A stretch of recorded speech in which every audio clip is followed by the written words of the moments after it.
Salut tout le monde, j'espère que vous allez bien. Alors aujourd'hui on se retrouve pour le classement des Souviens-toi l'été dernier, du pire au meilleur, et je précise que c'est un classement subjectif, et comme tous les autres classements, celui-ci comporte des spoilers. Donc je commence avec le pire Souviens-toi l'été dernier à mes yeux, et il s'agit du 3e épisode, qui est à la fois une suite et un pseudo-remake du premier film, et l'ensemble est mauvais, c'est un peu ennuyeux, le groupe d'amis manque de consistance, il n'y a pas d'alchimie entre eux, on a même 3 personnages de la scène d'ouverture que l'on ne retrouve plus par la suite, ce qui est plutôt étrange, et c'est dommage parce qu'on aurait pu avoir 3 meurtres supplémentaires, et on se serait un petit peu moins ennuyé devant le spectacle. Il n'y a pas vraiment de tension, l'enquête est mollassonne, et le pire, c'est la révélation finale, qui est ridicule. On est devant un film qui se perd entre le slasher terre-à-terre et le slasher surnaturel, la sauce ne prend pas, c'est mal foutu, et ce n'est pas la réalisation qui va aider, entre les flashs et les effets ralentis et accélérés, sans oublier les cuts, je trouve que tout ça handicape les scènes de poursuite. Après, il y a quelques points positifs, mais ils n'aident pas le film à être agréable. Par exemple, on a une photographie granuleuse avec des couleurs lugubres qui installe une ambiance de mort, on a 2 ou 3 meurtres pas trop mal, de beaux paysages aussi, dans le Colorado, et puis on a un personnage qui vit vraiment mal l'accident, la farce qui a mal tourné dans la scène d'ouverture. Il est à 2 doigts de se suicider, on voit vraiment l'impact que l'accident a eu sur lui, contrairement à ses amis où le travail sur leur psychologie est assez transparent. Donc même s'il y a quelques petites qualités, ça suffit pas pour que le film soit agréable. Je suis désolé, je l'ai même trouvé très pénible. Ensuite, en 4e position, j'ai sélectionné la série Amazon, qui est un peu différente des films sur pas mal d'aspects, mais il y a de bonnes idées, ça reste sympa, mais sans plus, parce qu'il y a pas mal de défauts. Par exemple, il y a une intrigue secondaire qui ne sert à rien. Ensuite, ça manque de scènes stressantes, de courses-poursuites. Puis, il y a 2 ou 3 moments incohérents sur la façon de brouiller les pistes sur l'identité de l'assassin. C'était un peu de la triche. Ensuite, on a un rythme assez inégal, c'est parfois mou, et la toute dernière scène de l'ultime épisode est totalement grotesque. Et en ce qui concerne le tueur, je suis un peu déçu de ses apparitions, entre guillemets, il n'a pas vraiment de look. Par contre, j'ai bien aimé l'identité de l'assassin. Ça m'a fait plaisir que ce soit ce personnage-là, parce que je le trouvais vraiment attachant, et c'est assez rare dans les whodunits que je m'attache à un personnage qui s'avère être le tueur. Donc c'est un bon point. Et avant que le tueur se dévoile, avant qu'il nous montre qui il est, je trouvais quand même qu'il y avait un bon suspense. Il y avait quand même pas mal de suspects. Il y a pas mal de personnages qui sont cool, voire même attachants pour certains, et leur mort ne m'a pas laissé indifférent. Et il faut dire aussi que les acteurs étaient vraiment impliqués dans leur rôle, et le personnage principal se retrouve dans une situation vraiment compliquée, et ça donne plus de relief au récit. Le fait qu'elle se fasse passer pour sa sœur jumelle décédée, parfois ça marche pas, mais il y a d'autres moments où c'est intéressant. Les meurtres sont plutôt satisfaisants, et le déroulement du final est assez spécial. C'est surprenant et en même temps très tordu. Donc faut aimer, mais en ce qui me concerne, ça m'a pas dérangé. Donc pour conclure, on a un spectacle assez inégal, mais je n'ai pas décroché. Ça reste sympa malgré ses nombreuses faiblesses. Pour la 3e place de mon classement, j'ai pris le film de 2025, qui pour moi en tant que Souviens-toi l'été dernier n'est pas terrible, mais si on le prend comme un slasher lambda, c'est potable. Malheureusement, je trouve que ce film s'apparente plus à un slasher Netflix, avec ses choix scénaristiques, visuels, musicaux, et même sans ça, je trouve que ce film a plus une ambiance de Scream que de Souviens-toi l'été dernier. En fait, l'essence de Souviens-toi l'été dernier, c'est ce groupe de personnages qui portent le poids de la culpabilité par rapport à ce qu'ils ont fait l'été dernier. C'est un drame qui va les peser, c'est un accident qui va avoir un impact sur leur groupe d'amis, sur leurs relations et même sur leur vie. Et dans le film de 2025, je trouve que dans l'ensemble, c'est traité de manière superficielle. On évoque une rupture amoureuse, 1 ou 2 amis qui se sont éloignés des autres, mais tous les amis justement vont se retrouver trop rapidement. Je trouve que le groupe va se recréer de manière trop rapide, comme si de rien n'était, il n'y a pas vraiment de gêne, de malaise, et c'est dommage. Après, ils ont fait un peu plus d'efforts sur un élément, en rapport avec les conséquences du drame, c'est la psychologie du personnage de Danica. Mais c'est pas suffisamment développé. Mais au moins, elle sort un petit peu du lot. Et à côté, on a ses amis qui sont encore moins développés. Je trouve ça assez mince quand même dans l'ensemble. On a Eva par exemple qui souhaitait être maltraitée durant une relation sexuelle. Mais ça ne va pas plus loin que ça. Elle dit à son gars, oui, étrangle-moi, j'ai été une mauvaise fille. Mais on va pas plus loin que ça, et c'est vraiment dommage. Et puis l'accident du 4 juillet, dans le film de 2025, on en parle ou pas ? Parce que moi je l'ai pas trouvé terrible. Les jeunes n'ont rien fait de très grave, alors que dans le film de 97, ils étaient allés beaucoup trop loin. Ils ont dépassé les limites, ils ont carrément jeté le gars à la flotte, alors qu'ils savaient qu'il était encore en vie. Et dans l'épisode de 2025, le gars qui crève, eh bien il embarque avec lui la veste de Teddy avant de tomber dans le vide. Et je me suis dit, ah bah, le tueur, après le time jump d'1 an, il va certainement s'amuser avec la veste de Teddy, foutre un coup de pression au personnage. Eh bah, non, pas du tout. Et en ce qui concerne l'ambiance du film, eh bien, je l'ai trouvé un peu trop légère, alors qu'il s'agit d'une suite d'un film très sérieux. Il y a cet humour qui dédramatise certaines situations, et c'est surtout à cause du personnage de Danica. Donc le résultat, c'est que c'est pas angoissant, ce n'est pas sombre, et c'est encore moins tragique. Il n'y a pas de vraie tension. Les 2 premiers films, par exemple, eux, ils proposaient de bonnes courses-poursuites. On avait même certaines scènes glaçantes, surtout dans le premier épisode, avec le pêcheur qui s'introduit dans la chambre d'Hélène Shivers. Et puis, on a un climax bâclé, que ce soit la première partie avec Stevie ou la deuxième avec Ray. Alors, faire de lui le tueur, pourquoi pas ? Surtout qu'aucun Legacy sequel n'avait osé transformer un ancien personnage en tueur. Mais je trouve que ça manque de consistance, de puissance. Le monologue de Ray n'est pas suffisamment convaincant. Et son face-à-face avec Julie est vite expédié. Il n'y a pas de combat, il n'y a rien. Même l'autre scène que les 2 personnages partagent, eh bien, elle était trop courte. J'aurais aimé en apprendre plus sur la relation de couple qu'ils ont eue. J'ai été un peu déçu du traitement du personnage de Julie. Je trouve qu'elle était un peu mise à l'écart. On sent quand même les réécritures du scénario. Je trouve qu'elle n'était pas assez intégrée à l'histoire, même s'il y avait certains éléments intéressants. Et puis, l'identité des tueurs, c'était prévisible. Surtout Stevie. Dès la première seconde où je l'ai vue, je me suis dit, ah ça y est, c'est la tueuse. Quand ses amis parlent d'elle, où on apprend qu'elle a perdu son groupe d'amis, qu'elle était en désintox, etc. Oh là là, je me suis dit, putain, ils vont pas oser. Dites-moi que ce n'est pas la tueuse, s'il vous plaît. Parce que c'était tellement cramé, c'était pété. Bon, après, je vous avoue que d'un autre côté, j'étais un peu content que ce soit elle la tueuse, parce que je la trouvais touchante. Et encore une fois, comme je vous l'avais dit pour la série Amazon, c'est assez rare que je m'attache à un personnage dans un whodunit qui s'avère être le tueur. Et à côté d'elle, on a d'autres personnages que j'ai trouvés sympathiques, comme Tyler, celle qui fait des podcasts, même si j'aurais aimé la voir un peu plus. Il y a Eva également, et puis Danica, la blonde un peu à côté de la plaque, mais que j'ai trouvé adorable, même si, quelque part, elle gâche un peu l'ambiance du film avec son humour.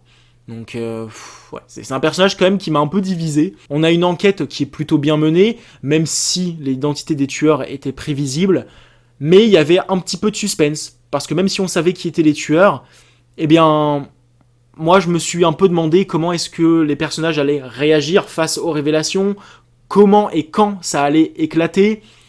Donc il y avait quand même un petit peu de quoi se mettre sous la dent. Et ce que j'ai surtout trouvé intéressant, c'est cette tentative d'étouffer, de camoufler, de faire oublier le massacre de 97 dans la ville de Southport pour que cette ville justement puisse survivre, pour qu'elle puisse fonctionner financièrement jusqu'à en faire une station balnéaire.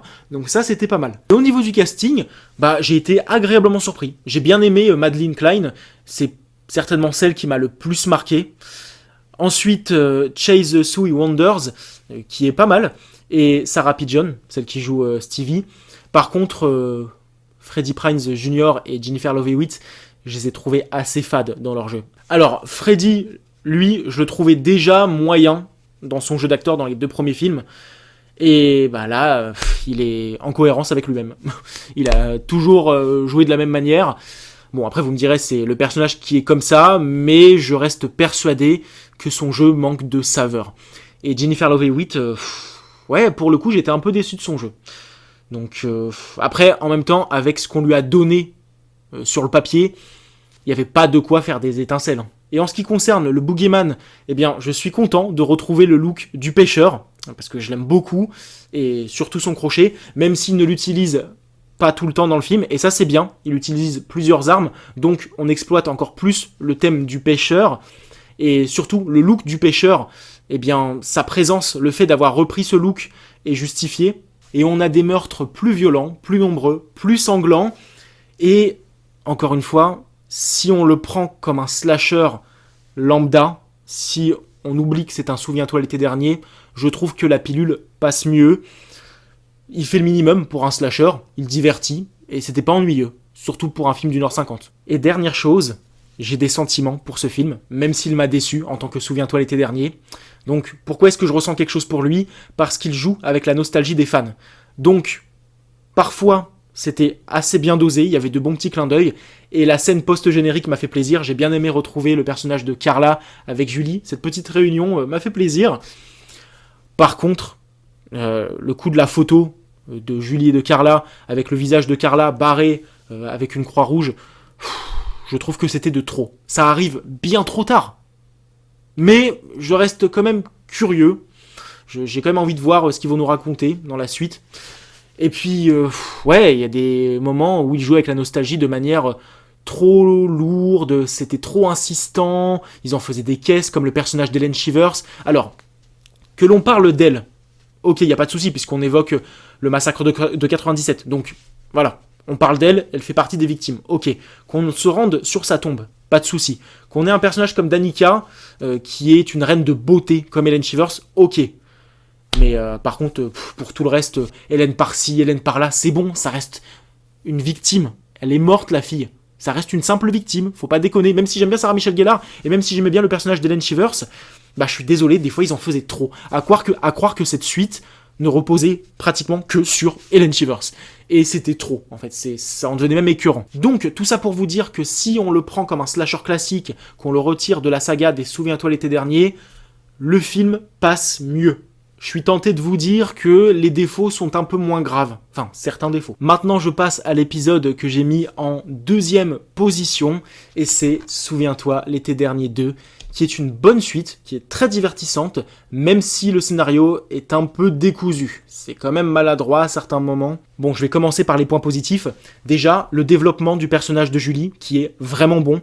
On étudie sa psychologie de survivante, on voit comment elle mène sa vie, personnelle comme sentimentale, et en tant que Final Girl, je l'ai trouvée bien meilleure que dans le premier film.